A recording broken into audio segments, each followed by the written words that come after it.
महिलाएं 2026 में क्या महिलाएं आज गाड़ी में चलने वाले दो पहियों बराबर है या फिर आज भी महिलाएं हैं सिर्फ वोट बैंक? आज हम जानने की कोशिश करेंगे क्योंकि साल दर साल बीतते हैं, महिलाओं के नाम पे कई योजनाएं भी आती हैं और इन योजनाओं के नाम पर हजारों करोड़ों बजट भी निकाले जाते हैं, लेकिन इसका फायदा आधी आबादी तक पहुंचता कैसे है? आधी आबादी महिलाएं, ये क्या सिर्फ एक नारा है? क्या महिला सशक्तिकरण ये कुछ शब्द है जिनके मायने वाकई में आज भी सिद्ध नहीं हो पाए हैं? महिलाओं को आखिर चाहिए क्या? महिलाएं सशक्त होंगी कैसे? ये जानने के लिए आज हम पहुंचे हैं उन्हीं महिलाओं के बीच में और हमारे साथ में ये तमाम महिलाएं हैं जो कि बताएंगी कि आखिरकार महिलाओं को बजट से, सरकार से चाहिए क्या।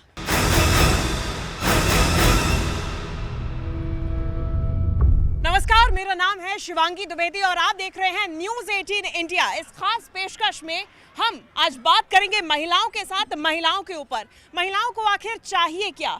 टैक्स में रिबेशन चाहिए, महिलाओं को गृहस्थी चलाने के लिए थोड़ी और राहत चाहिए, या फिर जॉइंट टैक्सेशन चाहिए? एक नया टर्म आ रहा है। तो 2026 और 27 का जल्द ही बजट आने वाला है। अब निर्मला सीतारमण के पिटारे से क्या निकलेगा, ये हम जानने की कोशिश करेंगे इन्हीं महिलाओं से कि उनकी क्या उम्मीदें हैं कि इस पिटारे से उनके लिए क्या निकल कर सामने आए। अब देखिए, बात खास ये है कि महिलाएं तो आधी आबादी हैं, लेकिन वाकई में ये आधी आबादी सशक्त कब होगी? और महिलाओं को क्या आज भी सिर्फ किचन तक ही सीमित देखा जाता है या फिर वाकई में महिलाएं आत्मनिर्भर बन रही हैं? चाहे वो गाड़ी खरीदने की बात हो, चाहे घर खरीदने की बात हो, और इसके लिए बिजनेस चलाने तक की भी बात हो, और उसमें कितना सरकार सहायता दे रही है। तो चलिए शुरुआत करते हैं। सबसे पहले तो जानेंगे यही कि महिलाओं की ख्वाहिशें क्या है। तो फिर सीधा सवाल तो मैम यही है कि चाहते क्या है सरकार से? देखिए, महिलाओं की फर्स्ट प्रायोरिटी पे उनकी सुरक्षा और आर्थिक सशक्तिकरण और महंगाई से राहत, ये चीज़ें हमारे लिए मेन है। सबसे पहली अपेक्षा हमारी ये है कि जो घरेलू, जो हमारे किचन में जो दिनचर्या की चीज़ें हैं, दूध, दही, दाल, इन सब पर इतनी महंगाई है कि धीरे धीरे हम चाहते हैं कि इसमें लगने वाले टैक्स और इनकी कीमतों में थोड़ी कमी होनी चाहिए ताकि हमारा आर्थिक बजट जो है सुरक्षित रहे। दूसरी, सुरक्षा को लेकर यदि हम बात करें तो शहरी और ग्रामीण क्षेत्रों से बहुत सारी महिलाएं आती हैं जो कि यहाँ आती हैं, तो उनको उनके लिए किफ़ायती और साफ़ सुथरे कुछ कामकाजी जगहों पर कुछ हॉस्टल बनाए जाएं, बढ़ाए जाएं ताकि उनको सुरक्षा मिल सके। आज भी जब बात की जाती है महिलाओं की तो बेसिक सुविधाओं को लेकर बात की जाती है, और ये जो बेसिक सुविधाएं हैं ये महत्वपूर्ण आज इसीलिए और ज़्यादा हो जाती हैं क्योंकि सुरक्षा की बात है, महिला सशक्तिकरण की बात है, महिलाओं को पढ़ाने की बात है, महिलाओं के कौशल की बात है, महिलाओं के रोजगार की बात है। ये तमाम चीज़ें आ जाती हैं। सरकार जब कहती है कि भारत में केवल 4 जातियां हैं, उसमें महिलाएं भी आती हैं, गरीब, महिलाएं, युवा और अन्नदाता यानी किसान। लेकिन महिलाएं जिनको कहा जाता है कि she can do it all, महिलाएं सब कुछ कर सकती हैं, घर भी संभाल सकती हैं और फिर बाहर का काम भी कर सकती हैं, जॉब भी कर सकती है, बिजनेस भी कर सकती हैं। लेकिन उन महिलाओं को ये दोनों काम करने के लिए या फिर ये सभी काम करने के लिए राहत कितनी दी जाती है, सहायता कितनी दी जाती है? कुछ वर्किंग महिलाएं भी हमारे साथ में हैं। अगर कामकाजी महिला है तो उससे उम्मीद की जाती है घर भी संभाले और साथ ही साथ अपना काम भी, करियर भी एकदम A1 क्वालिटी का रहे। उसके लिए मदद कितनी मिलती है और चाहती क्या है फिर महिलाएं उसमें? मैं ये कहना चाहूँगी, नमस्कार, मेरा नाम है सुचिता महेश्वरी और मैं चाहती हूँ कि वर्किंग स्पेस पर महिलाओं को कुछ फैसिलिटीज़ नहीं दी जाती है। एक मैटरनिटी लीव का टैग दे दिया गया है कि हाँ भाई ठीक है, 6 महीने या ज़्यादा ज़्यादा आप एक्सटेंड करके वर्क फ्रॉम होम 1-2 महीना ले लीजिए, बट उसके बाद क्या, या तो वो काम छोड़ दे और अगर कर रही है तो जजमेंट उसके ऊपर है। तो क्या सरकार इतनी सुविधा प्रोवाइड नहीं कर सकती है कि वर्किंग स्पेस पर महिलाओं के लिए क्रचेज होने चाहिए ताकि वो अपने छोटे बच्चों के साथ जाके काम कर सके? नहीं तो फिर करियर ऑप्शन में ब्रेक लेने के अलावा उनके पास कोई ऑप्शन है ही नहीं। जो टैक्सेशन है उसमें रिबेट मिलनी चाहिए, स्पेशली क्योंकि हमारे इंडिया का जो पूरा टैक्सेशन सिस्टम चल रहा है ना, जो सरकार को सबसे ज़्यादा इनकम मिल रही है वो मिडिल क्लास और अपर मिडिल क्लास की सैलरी जो है ना 1 नंबर वाली, उसी से ही मिल रही है। और सारा बोझ सरकार का सारा जो डालती है ना वो उन्हीं के कंधों पर है, क्योंकि हम पहले अपनी सैलरी से फेयर टैक्स देते हैं। 1 नंबर की सैलरी है तो कुछ होना नहीं है। उसके बाद हम रोड टैक्स देते हैं, टोल टैक्स देते हैं, सर्विस टैक्स देते हैं और GST देते हैं। कहीं खाना खाने जाते हैं, मूवी देखने जाते हैं तो उसका भी टैक्स देते हैं। अच्छा, ऐसी उम्मीद जताई जा रही है कि जॉइंट टैक्सेशन का भी नियम सरकार ला सकती है। जॉइंट टैक्सेशन यानी मियाँ और बीवी यानी कि पति और पत्नी एक ही घर के हैं, दोनों कमा रहे हैं यदि, तो फिर वो जॉइंट टैक्सेशन देंगे, यानी कि दोनों की सैलरी मिला के और फिर उस पर टैक्स कटेगा, सिंगल सैलरी नहीं। तो इस पर आप लोगों के क्या विचार है, ये मैं जानने की अब कोशिश करूंगी कि जॉइंट टैक्सेशन की क्या उम्मीद है। लगता है कि दोनों की सैलरी, मान लीजिए कोई 8 लाख कमा रहा है और कोई 12 लाख कमा रहा है, तो उस पर यदि आपका टैक्स जाए तो फिर आप उस पर क्या विचार रखती है? मैम वो तो और भी ज़्यादा बर्डन हो जाएगा, बिकॉज समहाउ ना now we are actually promoting ourselves कि हमें we need to work, but somehow उसका 1% जो है वो डिडक्ट हो जाएगा from female salary as well, क्योंकि अल्टीमेटली अगर हम जाते हैं एक लिमिट से ऊपर हमें टैक्स देते हैं इंडिविजुअली। बट आप उस पर्सपेक्टिव से सोचिए, जो कई लोग individual they are living alone as well, single भी लोग दे आर लिविंग सेपरेटली, उन लोगों के लिए बहुत बर्डन है, वो उन लोगों का एक सेपरेटली काउंट होगा, प्लस जो साथ में रह रहे हैं उनके लिए फाइनेंशियली बर्डन बहुत ज़्यादा हो जाएगा, इम्पैक्ट करेगा उनके। क्या उम्मीद है, अब क्या चाहेंगी सरकार, क्या दे? कोई भी उम्मीद नहीं है, मैं तो मोदी जी बने रहे, बस यही उम्मीद है। इंडिविजुअल महिला का अपना खुद का घर होना एक बहुत नहीं है। ज़रूरी बात है। तो as individual women living in a society it's very important. तो real estate prices are soaring, so कुछ तो करना चाहिए, पुश देना चाहिए ताकि महिलाओं का खुद का घर हो, महिलाओं के सर पे अपनी ज़मीन हो सके, जिस पे अपना उनका खुद का नाम हो, वो कितना ज़रूरी होता है और उसके लिए सरकार को क्या करना चाहिए? I think government has been doing something, government already कुछ कर रही है, but specially for middle class working professionals there are certain things which are needed, like HRA relaxation, जो कि न्यू रिजीम में काफ़ी इट हैज़ बीन रिड्यूस्ड, वो आना चाहिए।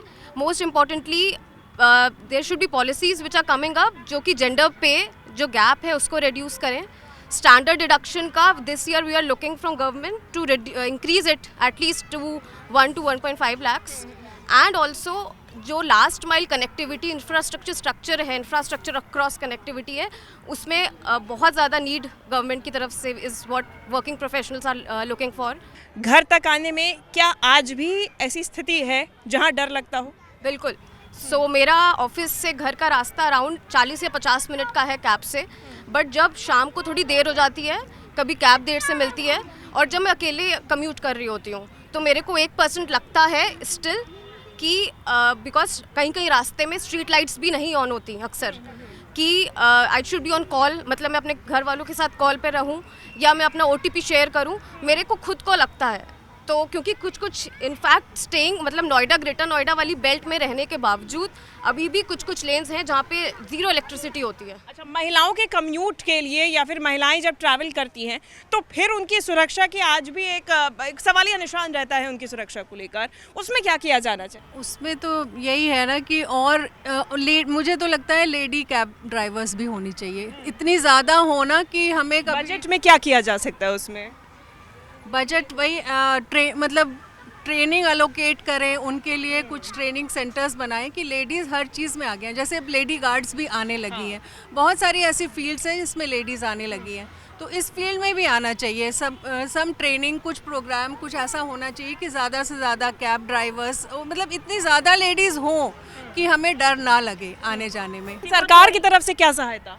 सरकार को थोड़ी और महिला सुरक्षा सिक्योरिटी तो मैंने देनी पहले चाहिए, कहा कि महिला जैसे पहले कम सुरक्षा थी पे उससे ध्यान बढ़ी देना है, और चाहिए। थोड़ा बढ़ा दिया जाए तो और ज़्यादा अच्छा है। सुरक्षा के लिए थोड़ा सा बढ़ा दिया जाए। ये सुरक्षा से रिलेटेड नहीं है, मैं तो ये कह रही हूँ लेडीज़ आजकल हर चीज़ में, स्टॉक मार्केट में भी इन्वेस्ट करती हैं, तो उनको इनकरेज करने के लिए उनके ऊपर, मतलब एटलीस्ट लेडीज़ को कैपिटल गेन्स टैक्स नहीं देना चाहिए, मतलब दे शुड बी एग्जेम्प्ट, उनके ऊपर कम से कम short term capital gains tax, long term capital gains tax नहीं लेना चाहिए, ताकि उनको एनकरेज करें कि वो सेल्फ सफिशिएंट हो, कुछ है ना, जो बाहर नहीं भी जा पा रही हैं वो घर से कुछ ना कुछ करती रहें। बिल्कुल, और मार्केट में भी हिस्सेदारी, भागीदारी महिलाओं की भी और भी ज़्यादा देखने को मिले। कुछ युवाएं यहाँ पर हैं और युवाओं से बात करना काफ़ी ज़्यादा ज़रूरी हो जाता है, क्योंकि हम कहते हैं कि they are the future of India, but मेरा मानना है कि वो आज में जी रहे हैं और आज को शेप करने में भी उनका बहुत महत्व है।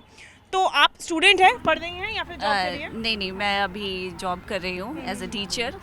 तो आने वाले बजट में मैं एक गवर्नमेंट से ये बोलना चाहूँगी कि एक महिला की सेविंग स्कीम में उनको इंटरेस्ट रेट और देनी चाहिए, ताकि महिलाएं आज की डेट में और सेविंग करने के लिए, अपने पैसों को इकट्ठा करने के लिए और उससे बेनिफिट पाने के लिए वो हमेशा तत्पर रहें, कि हमेशा उनको ये लगे कि हाँ, मुझे सेविंग करने से कुछ बेनिफिट और ज़्यादा होगा। तो मेरी यही एक कई जगह पर पिंक बसेस आजकल चलाई जाती है, पासेस दिए जाते हैं, मेट्रोज में अलग से आपके लिए कोच है। बट अभी यूपी में नहीं स्टार्ट हुआ है, यूपी में अभी नहीं। हर जगह होना चाहिए। हाँ, सब जगह होना चाहिए वो चीज़। हाँ, नोएडा में अभी नहीं हुआ है। हाँ, एक लेडी, हाँ, एक अपॉइंट करना चाहिए कैब ड्राइवर। आप स्टूडेंट हैं? नहीं, जॉब करती हूँ। जॉब करती है आप भी? तो आपको कितने साल हो गए जॉब करते हुए? 10 years। 10 years हो गए हैं। इन 10 सालों में कई बार जब बजट आया, महिलाओं की बात की गई है, टैक्सेशन की बात की गई है और फिर कुछ स्पेशल रिडेम्पशंस की भी बात की गई है। आपको लगता है कि वाकई में महिलाओं को कुछ इससे फ़ायदा होता है? मुझे लगता नहीं है महिलाओं के लिए कोई स्पेसिफिक टैक्स में स्पेसिफिकली कोई ऐसी पॉलिसी है या ऐसा कुछ कोई पार्ट नहीं है जिसमें महिलाएं स्पेसिफिकली कुछ डाल सकती हैं। बट ऑफ कोर्स जैसे प्रॉपर्टी लेने में महिलाओं को थोड़ा रिबेट दिया गया है। और अच्छा, 10 साल बाद आपको लगता है कि जिस तरीके से ग्रोथ देखी जाती है महिलाओं की उनके सेक्टर्स में, वो एक घर, एक गाड़ी अपने नाम पे, अपने बलबूते पे इजीली ओन कर सकती हैं? हाँ, मुझे लगता है अगर वो चाहें तो कर सकती हैं, बट महिलाओं को कि सरकार की तरफ से उसमें हेल्प ज़रूरी है। सरकार की तरफ से हेल्प ज़रूरी है। स्पेसिफिकली जैसे महिला सुरक्षा की सब लोगों ने बात की, वो बहुत बड़ा पार्ट प्ले कर रहा है। प्रॉपर्टी की आप बात करी थी। प्रॉपर्टी लेने में जैसे जब रजिस्ट्री होती है तो उस पर थोड़ा कम है, जो अगर महिलाओं के नाम पे लिया जाता है, इंटरेस्ट रेट में थोड़ा बेनिफिट और दे सकती है सरकार। बट अगर टैक्स की बात की जाए तो मेरा ये मानना है कि देश में प्राइम समस्या अभी क्लीनिंग की है। तो अगर टैक्स अभी बजट आने वाला है तो मैं एक्सपेक्ट करती हूँ कि क्लीनिंग के ऊपर कुछ ज़रूर आए। आप क्या उम्मीद करती हैं महिलाओं के लिए क्या हो रहा है? Being a teacher, private teacher, मैं प्रेफर करूँगी कि एजुकेशन फील्ड में कुछ हो basically, plus security as well. New education policy सरकार की तरफ से लाई गई, वो अब धीरे धीरे इम्प्लीमेंट हो रही है, तो आपको लगता है उससे बदलाव है? हाँ बिल्कुल, मैं फील करती हूँ बिल्कुल बदलाव है। I am with national education new policy of course. महिलाओं के लिए इसमें स्पेसिफिकली अगर न्यू एजुकेशन पॉलिसी से इतर बीइंग अ टीचर, आपको क्या लगता है कि स्कूल्स में भी जो छात्र हैं, जैसे आप प्राइवेट में हैं लेकिन सरकारी स्कूलों में भी क्या छात्राओं को और भी ज़्यादा प्रेरित किया जाना चाहिए उन्हें, ताकि वो इंक्लूडेड फील हो सके स्कूल आने के लिए? ऐसे कोई कदम उठाने चाहिए? जी हाँ, जी बिल्कुल। बेटी बचाओ बेटी पढ़ाओ हालांकि चल रहा है, बट मुझे लगता है कि हाँ, थोड़ी और ध्यान देने की ज़रूरत है। जी, आप कहना चाहती हैं कुछ? मैम, मेरे 2 पॉइंट्स हैं। एक तो जो फीमेल्स होती हैं, उनके छोटे बच्चे होते हैं तो वो जॉब करने नहीं जा पाती हैं। तो इंफ्रास्ट्रक्चर के लिए अगर ऐसा कुछ गवर्नमेंट करे कि हर प्राइवेट और गवर्नमेंट ऑर्गेनाइजेशन में डे केयर फैसिलिटी फीमेल्स को, बच्चों के लिए प्रोवाइड की जाए, क्योंकि मैं खुद, मेरा 10 ईयर्स का बेटा और मैं 10 ईयर से ये चीज़ फेस कर रही हूँ। तो वो एक चैलेंज होता है कि अगर कुछ भी ऐसा इंफ्रास्ट्रक्चर फैसिलिटी प्रोवाइड की जाए कि वहीं पे जहाँ ऑप्शनल नहीं, कम से कम ये चीज़ मैंडेटरी ऑफिस में कि हर ऑर्गेनाइजेशन में, इवन इट इज़ प्राइवेट और गवर्नमेंट, वहाँ पे डे केयर फैसिलिटी होनी चाहिए जहाँ फीमेल्स बेफिक्र होके आराम से अपने बच्चों को लेके जा सके। दूसरा पॉइंट है कि जो फीमेल्स अपने जॉब नहीं करती, जो अपना बिजनेस करना चाहती हैं, उनके लिए लोन फैसिलिटी ईजी होनी चाहिए। महिलाओं के लिए काफ़ी मुश्किल हो जाता है कई दफ़ा सब कुछ बैलेंस करने में, चाहे उनका प्रोफेशनल लाइफ हो, पर्सनल लाइफ हो, हेल्थ हो। अब हेल्थ में वो फिजिकल हेल्थ भी हो सकती है, मेंटल हेल्थ भी हो सकती है। इसके लिए सरकार को क्या करना चाहिए? पहले तो मैं ये बताना चाहूँगी कि जैसे गवर्नमेंट ने startup India for the women entrepreneurs निकाला है, स्टैंड अप इंडिया। या that is stand up India and it is running since 10 year. So I am not sure every woman is aware about it.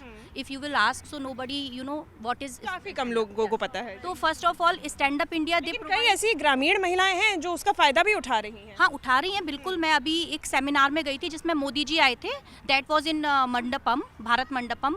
तो उसमें वहाँ महिलाएं भी आई थी, उन्होंने अपनी शेयरिंग की, तो उनको गवर्नमेंट ने पैसा दिया, बट अभी भी still entrepreneurs are try to get the money for their particular business, but they are not getting money. आपको क्यों लगता है कि ऐसा होता है? आपको लगता है महिलाओं के साथ वहाँ भी भेदभाव होता है? भेदभाव नहीं, मैं ये बोलूँगी कि एग्जीक्यूशन अच्छा नहीं हो रहा है। execution is take too much time, not for only ladies, also for men's, but it's take too much time. तो हमें मेन ये देखना है कि जो गवर्नमेंट स्कीम्स निकाल रही है, how much they are execute, this is the main issues. अब बात स्वास्थ्य की, क्योंकि स्वास्थ्य भी उतना ही महत्वपूर्ण।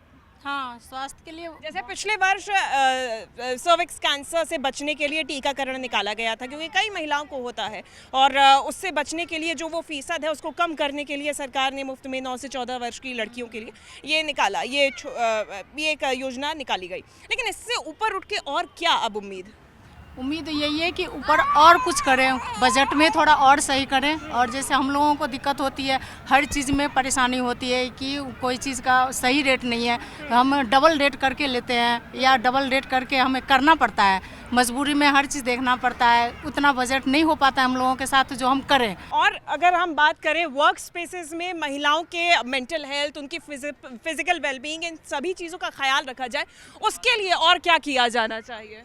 मैम 2 सवाल हैं मेरे पास। एक मुझे ये पूछना है कि जो एजुकेशन है ना, उसमें जितनी भी फीस स्ट्रक्चर्स हैं और वो सब है, उस पर सरकार ने कोई काम क्यों नहीं किया?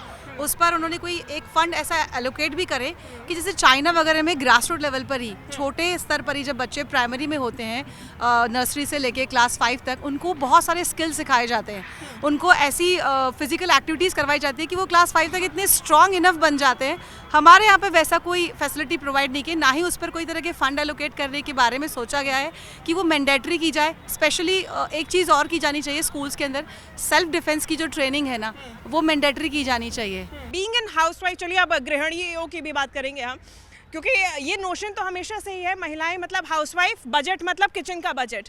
तो ऐसा अवधारणा तो नहीं होनी चाहिए, लेकिन जिम्मेदारी महिलाओं के ही कंधे पे होती है। तो महिलाओं को अब अगर किचन की भी बात की जाए तो उसमें फिर क्या सरकार से उम्मीद?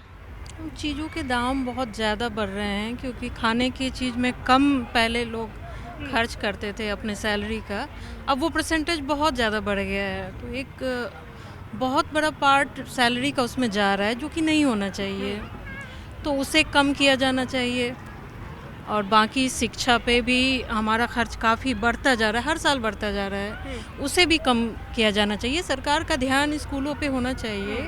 देखिए, बात की जाती है महिलाओं की, तो आप पूरे भारत की बात कर लेते हैं, आप पूरी सोसाइटी की बात कर लेते हैं, क्योंकि उनके साथ जुड़ा हुआ है उनका घर, उनके साथ जुड़ा हुआ है उनका ऑफिस, उनके साथ जुड़ा हुआ है उनका वर्क प्लेस, जिसमें वो भरपूर सहयोग देती है। और ऐसे में अब मैं आखिरी सवाल आप सभी से पूछूंगी जल्दी जल्दी, कि अगर एक एक वर्ड में आपको कहना होगा कि सरकार से इस बार बजट में क्या चाहिए, अब आप वो बताइए।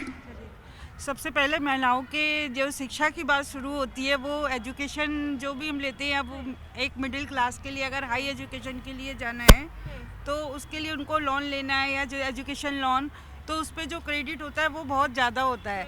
एज ए एजुकेशन मतलब स्टूडेंट पर रख के देखते तो हम उन्हें एक तरह से उनको पूरा माफ़ कर देना चाहिए। मेरी तरफ से एक ही वर्ड है, वुमन एंटरप्रेन्योर्स के लिए टैक्स में रिलीफ, दैट्स इट। पोल्यूशन के लिए थोड़ा सा पेड़ पौधे लगाएं, हरियाली हमें चाहिए ज़्यादा। इंश्योरेंस, मुझे लगता है वुमेन्स को इंश्योरेंस की ज़रूरत है। एजुकेशन पे ध्यान देने की ज़रूरत है। ठीक है। Campaigns to financially educate women. ठीक है।